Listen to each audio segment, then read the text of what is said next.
Welcome to Dropping In, a podcast of storytelling and interviews with your host, Winter Olympian Mercedes Nicoll.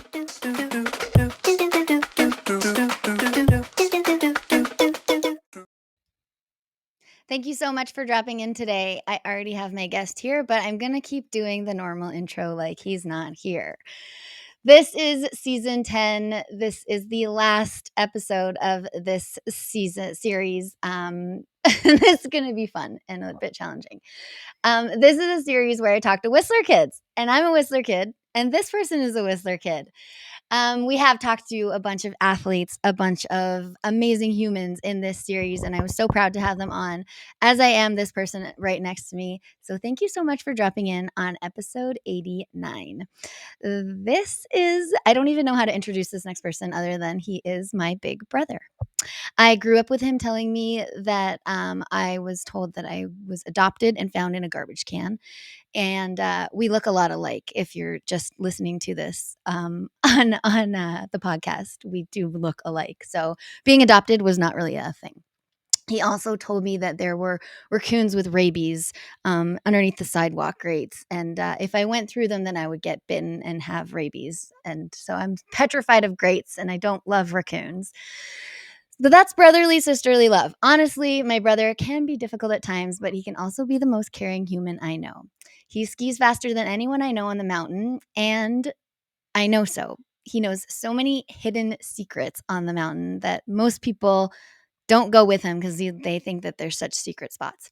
His initials are PAN, and he is a little bit like Peter Pan. He likes to spend his time outdoors in the winter and in the summer. He's very talented in the artistic department, coming up with amazing designs and funny, wild ideas. I still try to keep up with him on the mountain when he lets me snowboard with him. This brother, son, friend, photographer, graphic designer, sign builder is the fastest skier I know on the mountain. I'm pleased to welcome my brother, Phillip Nicoll. Let me bring your microphone on. Hello. How are you? I'm fantastic. How are you? I'm good. I'm glad to hear that. So, in dropping in, I start with 10 rapid fire questions. Are you ready? You've not seen these yet. Yeah, I know. I was wondering where they are. Yeah, they're right in front of me. Oh, you got You them. don't get to see them. Fair enough. Okay. Well, this one's kind of redundant, but where in the world are you today? We're in the world. Sitting with you, doing podcasts. Whistler.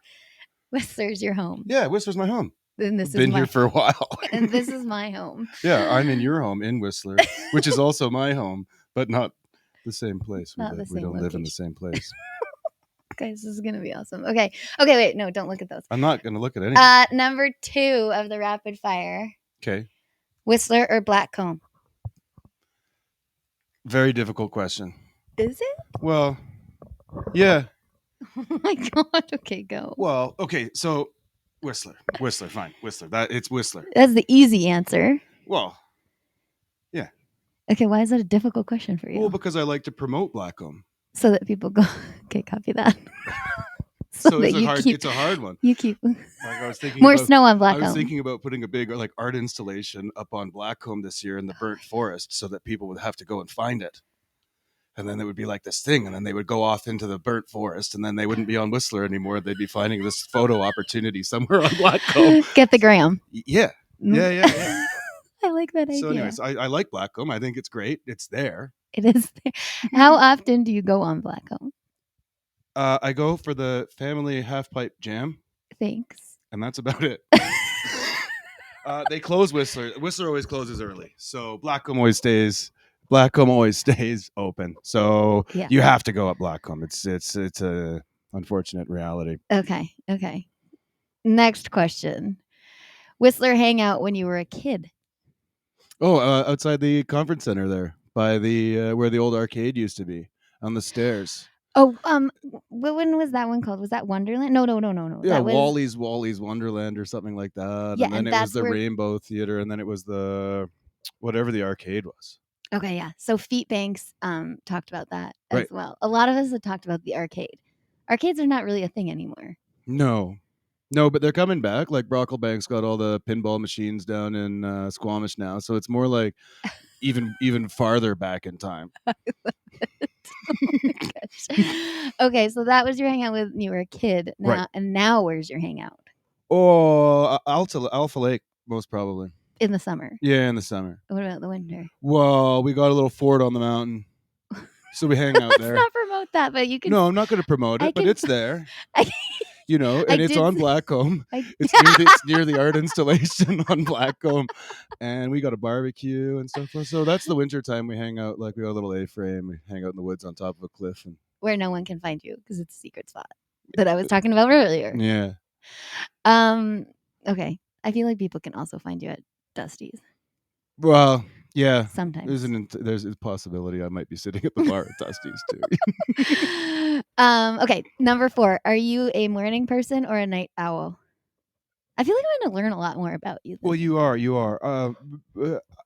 I don't think I'm either. I don't think I'm a morning person or a night owl. You're just a daytime doer. Yeah, it's like get up. There's plans. You go do them. You make it happen, and then you try and get a nap when you can, eat when you can. I mean, you know, Okay. there's activities. Okay. Number 5. How do you start your day? Well, I have a big stretch in the morning. I think- I like that. And then I make coffee. Okay. And then I make my bed, and then I have a shower, and then I turn on the television and I watch the news and realize how horrible the world is out there. And then I decide that I'm going to take advantage of what we've got here. Heyo. I started reading the news like while I'm in bed, and I'm like, I don't think this is a good idea. It is It's not. like- Well, I mean, it is and it isn't, It's right? like kind of a gnarly way to start your day sometimes. It depends what news you're reading too. This is true. And which news outlets do you listen to and watch or read? Who, me? Yeah. Mostly Al Jazeera. Yeah, that's what I thought. It seems to be the best sort of world politic-y thing. Like everyone thinks it's a bunch of terrorists telling us what to do, but realistically, it's pretty good, solid news. They round it all up really quickly. They don't dilly-dally with sort of BS that we don't need to worry about. And then they get me all worked up about like wars all over the planet and Right. like, you know, the impending climate crisis and all these things. So I go skiing. Oh my gosh. Okay. Number 6. That was heated. Number 6. Book or Netflix? Yeah. You love to read, don't you? I like to read comic books. There you go. I like to read comics. I like things with pictures. I like things with art. I don't want to be a, you know. Yeah. But yeah, no, it's definitely comics or television. Okay. What are you watching on TV right now? Oh, Everyone- see- no, I just finished up again the Star Wars Rebels because now the Ahsoka thing is coming out, and so I'm trying to like get my Star Wars history back to snuff. Okay.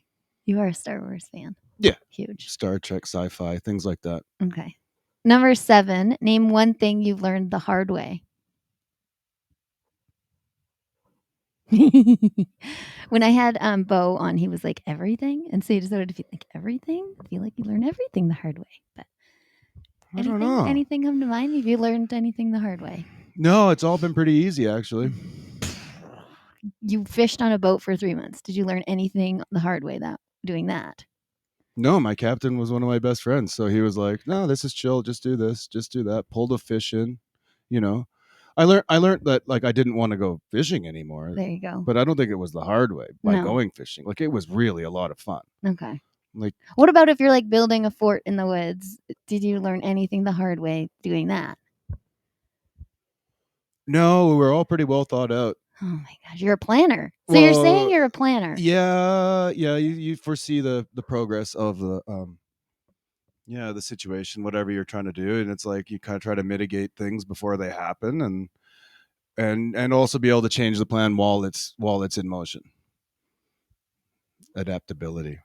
So has anything been hard? Nope. I know what was hard. Well, maybe tell me. for me, that day that we went skiing and I was like still concussed. Oh. And then he was like, "Did I just ruin Christmas?" I'm like, "Yeah, you did just ruin Christmas." Well, I feel like that was harder for you. Yeah, but you didn't learn anything from that? Don't go snowboarding with my Yeah, sister. there we go. So in you might notice in the intro, I said when he lets me snowboard with That's him. not the case. You're more than welcome to come snowboarding whenever you like. It's just up to you. Like, that's the whole thing. Like, you come snowboarding. Let's go. We're fine here. Okay. Number 8. What's your favorite sport? Oh, it's difficult. It's going to be skiing, I suppose. Right. And today, wait, what's the date today? I don't know. What? We are August 28th. So it's summer right now, and you love swimming and stuff like that. Oh, I spend a lot of time swimming in rivers. Yeah. Okay. But skiing trumps all. Well, yeah. Yeah, that's what I do. If That's you my could thing. ski year round, would you do that? 100%. Yeah. Really? Yeah, and I would crush that that record for vertical. No problem. Oh my gosh, I do want to talk about that. Okay. Number 9, lake or mountains. Kind of fitting for the last little second we've been talking. I would go. It's so difficult. Like, we live in Whistler, so there's lakes and there's mountains, and it depends on what time of year it is. But I did get a Twilight Bark pass this year so that I could go up the mountain. There you go. And it's basically just to go up the mountain. I hate biking. You could hurt yourself very badly. Mountain biking, public service announcement. Be very careful when you're biking if you want to ski in the wintertime.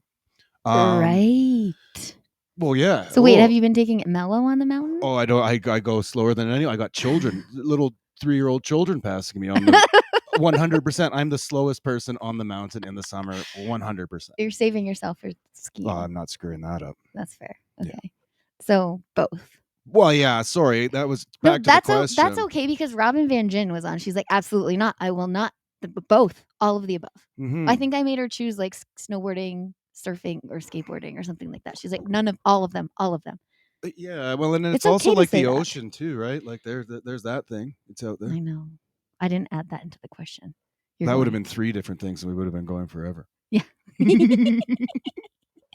Oh my gosh. Okay. Number 10, the last one of the rapid fire that is never rapid. What is one core memory from your childhood in Whistler?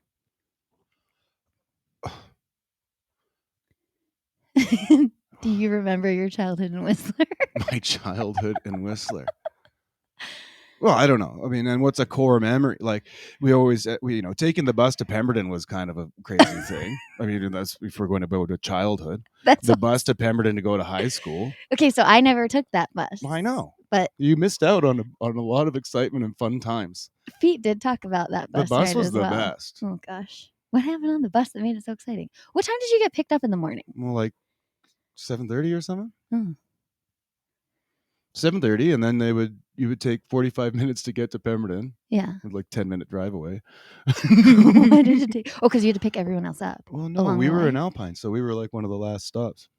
So why did it take 45 minutes? The bus drivers. Slow. Yeah. They want all their money. A bus, a big bus. That's fair.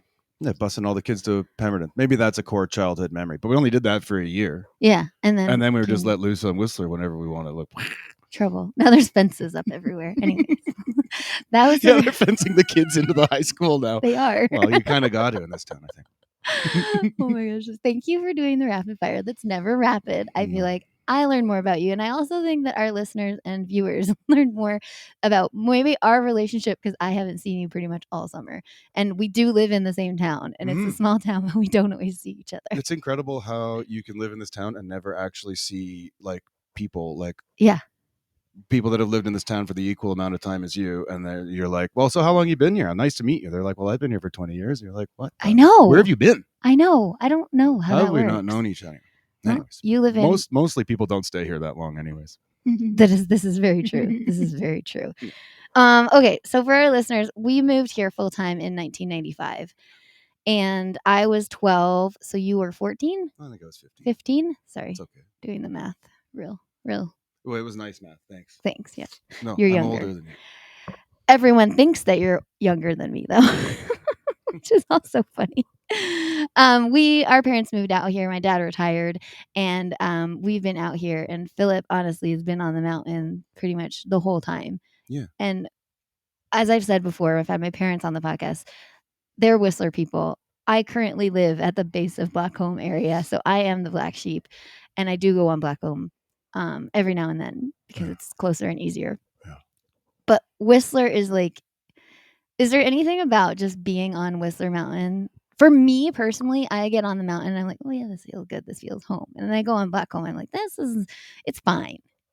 It's huge. It's a huge mountain and I like it. It's a But very strange place. I get like a better feeling when The I'm on feng Whistler. shui. I always make it like the feng shui is just off.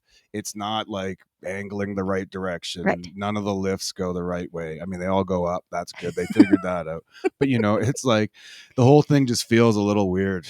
It's like Yeah. that misplaced cup on your coffee table or something like that. And then Whistler, you're like, oh, okay, this is cool. Like everyone's happy. There's birds flying around, bunny rabbits, naked women giving out free money. This is It's a not true. perfect place. Don't listen to him. No, that happens on Blackcomb. Oh my God. Okay, so when we were kids, one of my core memories of us being together was in a restaurant that no longer exists anymore. And I don't know why this is a core memory. Maybe you could tell me. But there is now a sushi restaurant in place of it. And I don't know why, but we would go to A&W and hang out in A&W. Oh, because they had two can dine for $7.99. A what?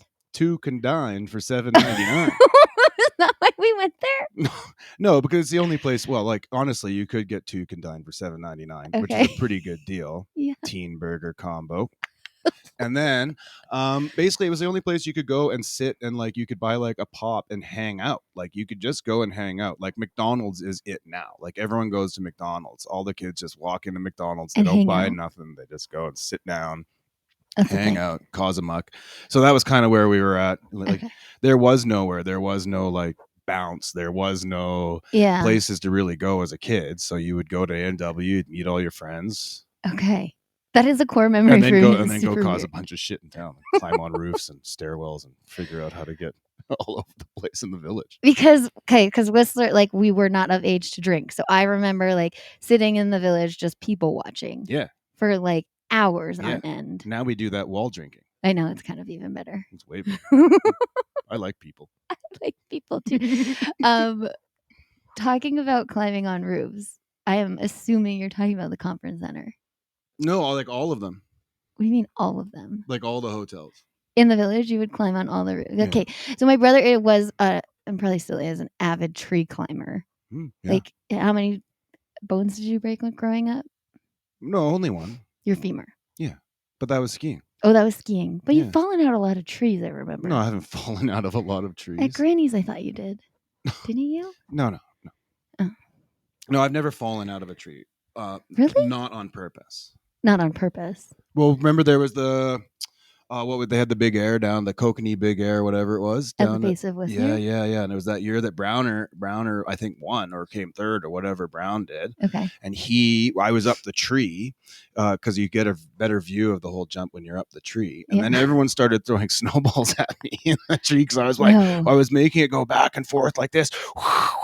And then everyone kind of noticed I was there, and then people started throwing snowballs. And then what you can do to get out of a tree really quickly if you're in the top of it is you just let go, and then the branch is kind of like you can and then you grab on real quick. So that's the only time I've only sort of fallen out of a tree, but I pretty much meant to do that anyways. I have no words. See, not many people can do that to Mercedes. I didn't know these. There's like so many stories I don't know. Correct. Okay, tell me more. About what?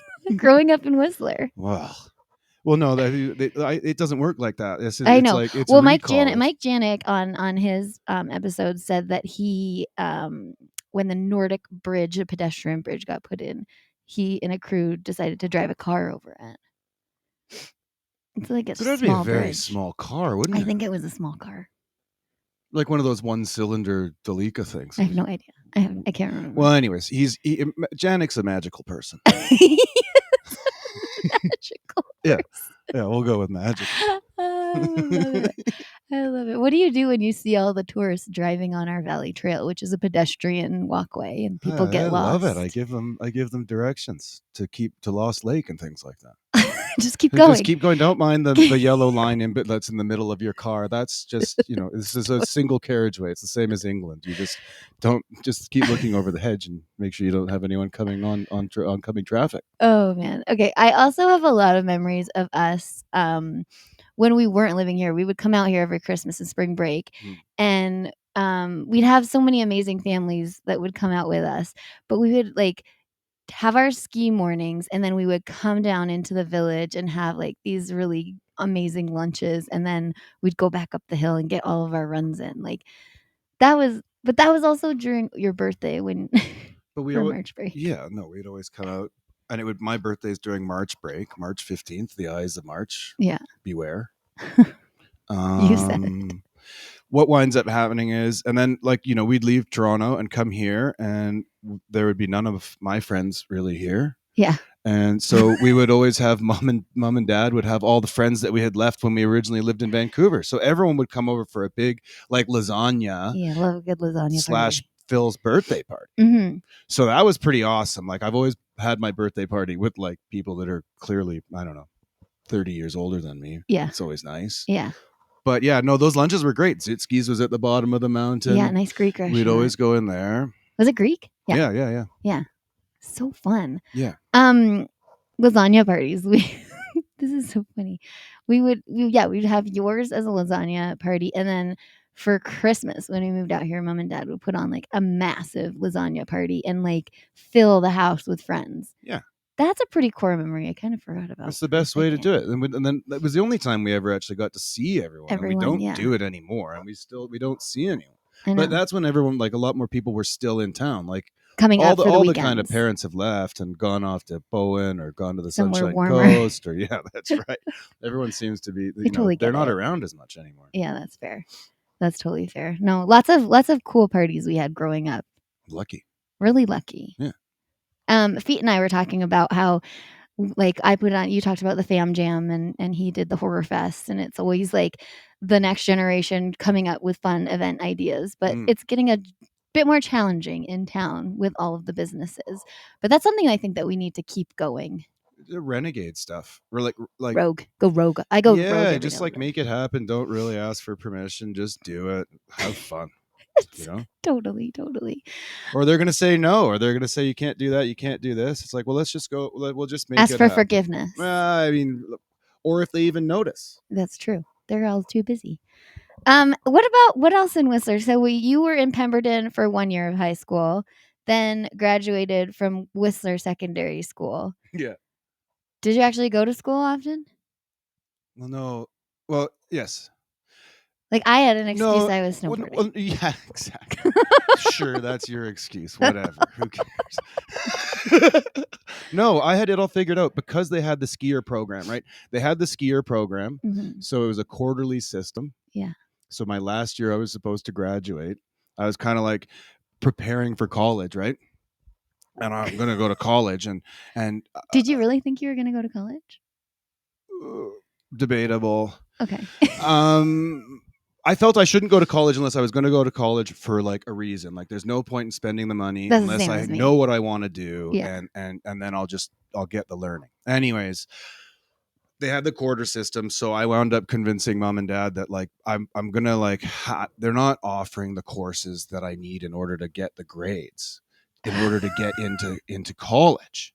So what I'm gonna have to do is make which up, actually make up does some, happen. That does 100%. Happen. Yeah, no. Okay. And Salkers was like, no, you don't want to take geography. He told you. And I'm not throwing Salkers under the bus, but like basically he's like, he didn't want to teach you. Don't take geography. Don't be in my class. You're not going to do very well at this. And I was he told me that. He told me that enough. With English. Well, but he was good. He said you do well at English. Don't worry. Oh dear. Oh, well, look at us. And so, anyways, I took the middle terms off. Like we had like you went to school from September till like November or something, and then there was like 2 more. So terms. you were a skier. Yeah, I was on the ski program. Ski program. Wait, so did you get to go up the mountain the whole time? Yeah. While I was away? While you, who knows where you were? Young. Yeah, I was skiing. And then I went back the next year. So I had the first term I took, and then the last term I took. Yeah. And then the next year, it was really funny. They only offered the courses I needed during the first term and the last term that I had to make up. And that was after you were supposed to graduate. Yeah. So graduation year, I spent the whole winter skiing, and then I went back to make up my year my 2 courses or whatever, 2 which quarters that I missed. Which is actually a good thing because I went skiing the whole time. So I spent my last 2 years of skiing, high school skiing. But it's kind of smart because I also didn't graduate on time. and because we had Granny's funeral, so I missed one exam. Right. And then I went back to school and did the similar thing. But the first quarter, I got a couple more courses under my belt. Right. But found Smart. out that if you had graduated, you have to pay to go to school. Oh, really? Yeah. Yeah. So you did it right. You did it. You went to school for free. You're welcome. Well, I had 2 proms. I had two grads. I got to graduate with like all my buddies that were in a younger year. Yeah. I got Oh this- I my got- gosh. I went to your grad Yeah, up in the party in the gravel pit. that's right. Is that like, okay, I don't really talk to other people about what their prom parties were, but like a gravel pit, is that like a normal or is that like a Whistler thing? No, you could go there and drink. It was like No, we I know that, but like if you think of anyone else, like from Vancouver or whatever, like are they going to a gravel pit? They for probably their got some sort of party? conference center or a cruise ship or something that they're going on to as city people in their business, you know? Yeah. What do you Whistler kids do? Oh, We go hang out in a gravel pit. Yeah. Yeah. Climb the It seems gravel so pit. normal. Yeah. Well, it is. Yeah, put them all in an area over here where they can't get too much trouble. And if everyone starts vomiting, it'll just like, It's in the gravel. it's in the ground. Because it was a lot of underage drinking. I mean, so it was condoned. The parents told us it was fine. Oh my gosh. Mom and Dad drove me home from one of them and I pretended not to be drunk and I talked the whole way home. Really? And my parents were like, well, that was a tell because I guess I didn't talk for a while. Right. Right. I had No. the years where I didn't talk. I think mom and dad are way smarter than we think they are. Everyone's parents are. Now that I'm like 39, I'm like, oh, they do know what they're talking about. Yeah. When you're like 15, you're like, you don't know anything. They That's know. right. They know everything. They know absolutely everything. They do. And they're doing it right. I'm so glad they brought us to Whistler. Well, I do love them. I love them too. Yeah, that's nice. That is nice. We should let them know more often. Yeah, we should. Well, we're about to have lunch with them, so Well, we'll be really nice. we'll tell them Okay. that we love them. Hugs. Anything else from growing up in Whistler, Phillip, that you want to touch on that people should know? It's a great place. It's a really great place. And if you're lucky enough to be here and you're lucky enough to grow up here, Yeah. you miss out on a whole bunch of crap in life that you probably could miss out on. Yeah. There's a whole bunch of stuff, I think, because like I was 15 when we left Toronto. So there was a bunch of stuff going on like when you're 15 that all of a sudden you come here and it's like you grow up really quickly in a city, I find, like you kind of got to. Mhm. And then if you come here, you don't really have to grow up at all. I did say that your initials are Pan and you're kind of like Peter Pan. This is beside the point. Building forts in the woods. This is beside the point. You got to keep busy and active, right? I mean, we're all like, I look at some of my friends and they look pretty out of shape. But where are they? Well, they're living in the city or something. Working, Yeah. I don't know. But Yeah. and anyway, so I had a friend tell me the other day. He's like, "Oh, we're gonna come skiing. Let's do some skiing this winter." I said, "Well, you better start lunging now." I mean, you're not wrong. No, like lunge everywhere. That's one thing that when I have clients in the Ride with Olympian program on Whistler and Blackcomb, and they're from not anywhere with big long hills. Yeah. Because we have the longest hills in North America. I'm pretty sure. What are you gonna do about That like do your lunges, get ready, Yeah. because your legs are gonna be burning. Well, that's it. He's like, I'm fine. I'm like, well, every time I see you walk in, your face is red, you're sweating, and you're telling me how tired you are. What part of that is fine? Like, you Yeah. look, I'll be fine. Oh, I'm, yeah. I'm more worried about you. Like, if you want to end up looking like that at the end of every run, like, let's go skiing all day long. Okay, what do you do to prepare for the season? Whoa, nothing. You're telling everyone to do lunges. Yeah, they should do lunges. Me, I don't need to do I'm lunges. fine. I'm fine. Yeah. You don't go to the gym. No. You hike a lot and you swim a lot. Yeah. Swimming. Oh, I've been doing paddleboarding this year. That's kind of exciting. Oh. Like more paddleboarding, but down rivers and things like that too. I know some friend wants to go down the Fitzsimmons River. No, I don't know about that. That seems ridiculous. That seems a bit quick. It's I don't know if that's doable. shallow and quick and Freezing. Yeah, I don't know. Anyways, okay, so preseason you do nothing. We go and I go to the gym. We go and become lumberjacks on the mountain. So Right. we do a bunch of little hikes and stuff like that. But realistically, it's I know, but I It's think just you're the not consistent- thinking about it. I think you're not thinking about all the things that you do that are actually keeping your legs fit. well, like all these things that I was doing that I realized are now jobs. Yeah, exactly. Yeah, maybe you're right. I don't notice because we're always doing stuff. Like we're always Yeah. biking, we're always walking, we're always doing this, we're always swimming, Yeah. building rope swing, like all this stuff. Like Yeah. it's like nonstop. And I think that's good because it's everything you enjoy doing. Yeah. So it's not like it's like, well, I gotta go to the gym. No, and it's like Oh. work. It's like work too. You're not going on any treadmills. I know, but people go on treadmills. I get that. I They do. just go I for do a in the walk. winter. Just I do go in the for a winter. walk. Well, you're not wrong. Good advice. No, Stairmaster. Let me just go climb some stairs. We're not But definitely- judgmental at all. Imagine, definitely. imagine us having a beer in the village, just looking and people watching. We're not that person needs judgmental to at all. lunge. We're not judgmental. No, observant. There's a fine line between judgmental and observant. Facts. I have there's no judgment behind my observance. Okay. I'm not like thinking you're less of a human because you haven't done your lunges. No. I just think you should do lunges. You more want to help someone. But like walk lunges, like you just walk everywhere. You're not just like stationary lunges. It's like if you're going to the supermarket, lunge the whole way there. I'd like to see you do this first. Me? No, I don't have to. This is the whole point. I'm good. No, I'm not doing that. I'll be fine. Oh dear. You just ski. I don't know. If you're skiing yeah, all but the time. it takes like 3 days to get my snowboard legs Well, like good. No. You don't have that problem. Oh, you gotta look. It's just unbelievable. Oh, you're just a The thing. specimen. Yeah. Oh, dear. But Dad even says when Dad used to ski, he was like, it takes me like I want a good 3 days on the peak to creek to get my legs going. There is that burn at the beginning of the season. No. Not for you. You're just a magical unicorn. Like Janik. He's magical. You're magical. I bet you his legs don't burn either. We got our own magic. All right, I feel everything. There, Yeah. that's where we're at. Oh my gosh. Well, you're getting older. I am. And I am fine with it, but I'm still younger than you. Yeah. This was my 40th year having a pass to the mountain. Oh, because you started when you were 3. 2.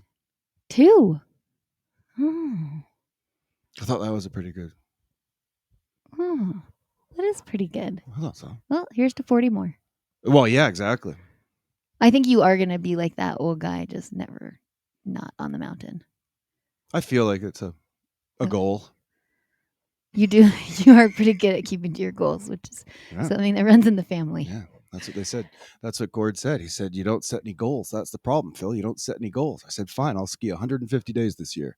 He said, I don't think that's exactly what I meant by setting goals, Phil. I said, well, it's done now. I'm too late. It is a goal, though. Yeah. Did you surpass that one? How many days is the mountain open? 195. And you skied 100 and... 95. Oh, I thought you said 150. Sorry. No, that was the first. That was what started it all. It was you do 150.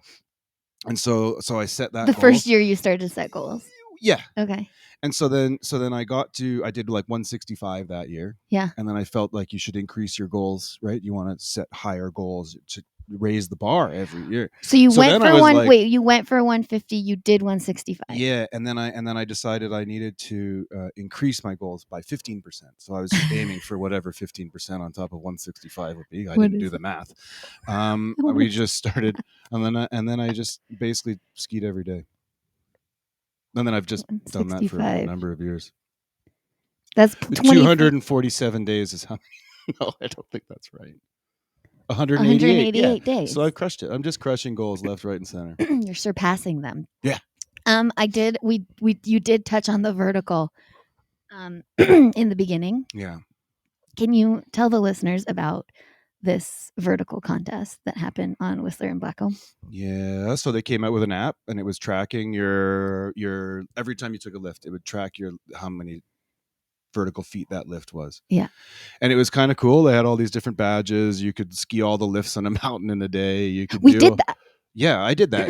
You did that a couple times. I did that a but you couple did that times, with and then me they weren't once. giving me my badges, and I had to call them and say, "What's going on? Your badges aren't updating." And they were like, "Well, we didn't think anyone would do it more than once." I started doing tours. Like, we could do this by noon. Yeah. It's a strategic thing to do. Okay, Yeah. let's So they made skiing like kind of like a weird little video game on the app, and Yeah, I really you were liked trying that. to do this like ski Everest every day, and then all of a sudden they came out with a leaderboard. Yeah.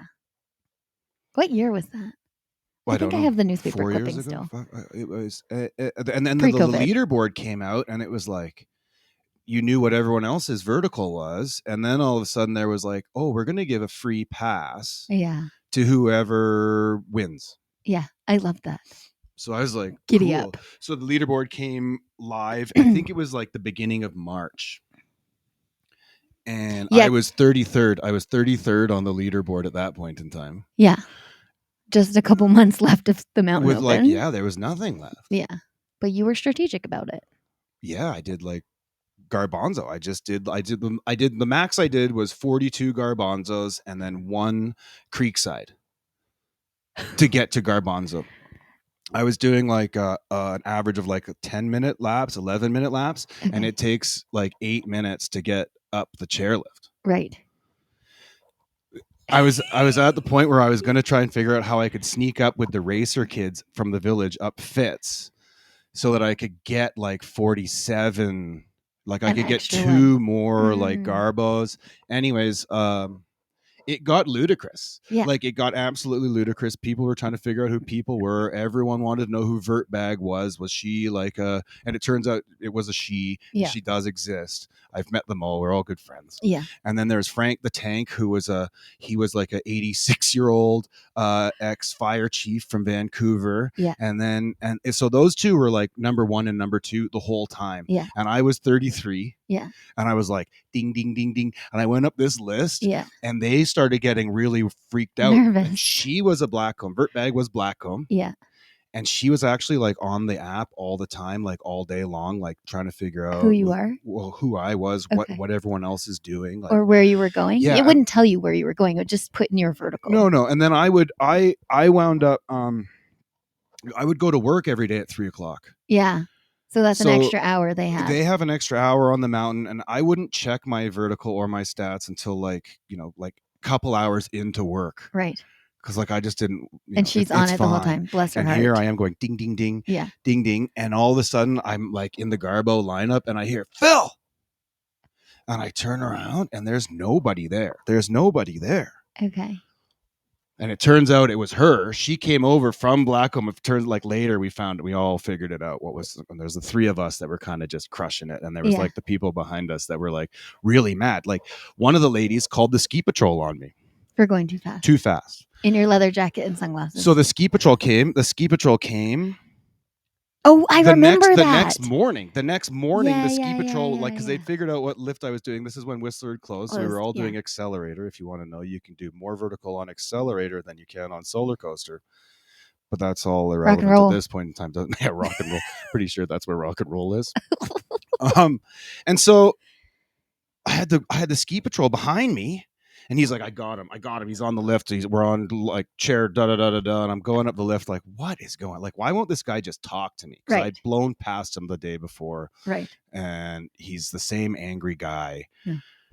I get to the top of the lift, and there's the other ski patrol, the head of Blackcomb Ski Patrol. Yeah. And the guy's behind me, and he gets off. This is him. Da, da, da, da, da. And I'm like, look, guys, what's going on? Like, what are you guys doing? I'm supposed to be skiing here. Yeah. And they're like, look, you're a bad influence. First of all, I was like, are you kidding me? I'm crushing it. Right. You guys should be giving a medal. And they're like, and I was like, so tell me when I was going over like a blind roller. Tell me when I stopped and did this. Tell me, like, I was just spurting the skier's responsibility code at them. Yeah. And they're like, well, you haven't broken any of these rules. And I'm like, so do I need to be here? Right. And they're like, well, Frank is skiing really fast now. Frank the Tank. And he's trying to keep up. Yeah. Oh, yeah. And then there was times when the chairlift would stop and they'd be on the chairlift like, damn it, Phil's getting ahead of us. So anyways, I made it to third. Long story short, I made it to third place.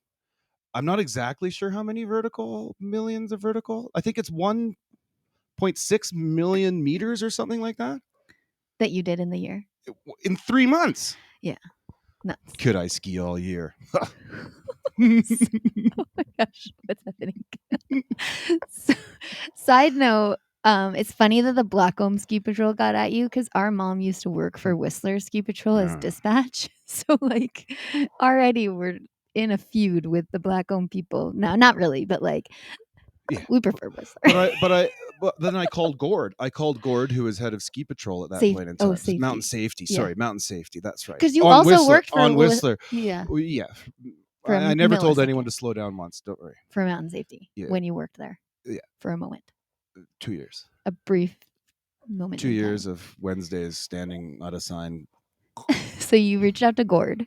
Oh yeah, reach out to Gord, and I'm like, look, Gord, I just got stopped by the guys. Patrol, They're telling me that they can ban my pass. Like he was like, because it was like good cop, bad cop. I mean, the story is longer than but like bad cop was like, we're gonna watch you, and if we figure out you're skiing way too fast from your times, like they were gonna check my pass times when I was scanning, and they were like, if you're skiing too fast, we're gonna get ya.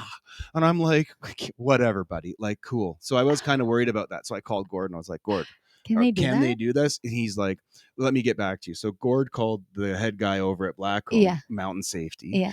And Mountain Safety was like, no, we know exactly what Phil's up to. He's killing it. Like, he's doing just great. Don't worry about Phil at all. And Gord's like, if anything happens, just call me and we'll make sure you don't get blacklisted. I was like, oh my gosh. Okay, so I did start this whole episode by saying that he is the fastest skier I know on the hill. And that still stands true. And sometimes if you are coming at Whistler Blackcomb in the springtime, you will see him in a baby blue leather jacket and sunglasses with no hat, just his golden locks blowing in the wind. It's like driving in a convertible. Yes. You may also see him in his convertible. What year is it? A LeBaron? 95. 1995. Oh, that's a good year. That's when we moved here. Wow. Huh, I never knew that. Philip, thank you so much for dropping in today. Anything else that you would like the listeners and viewers to know? I just want everyone to know how much I love my sister and how important she is to me in my life. And the rock that she is, she's never not there when I need her. And I just think she's wonderful. All the accomplishments she's done in her life, all the traveling, all the sacrifices she's made are absolutely unbelievable. And I think the world of you. Thank you. Are you being serious? And I just made it up off the top of my head. Welcome to the Nicoll family, everyone. Serious. Of course I'm being serious.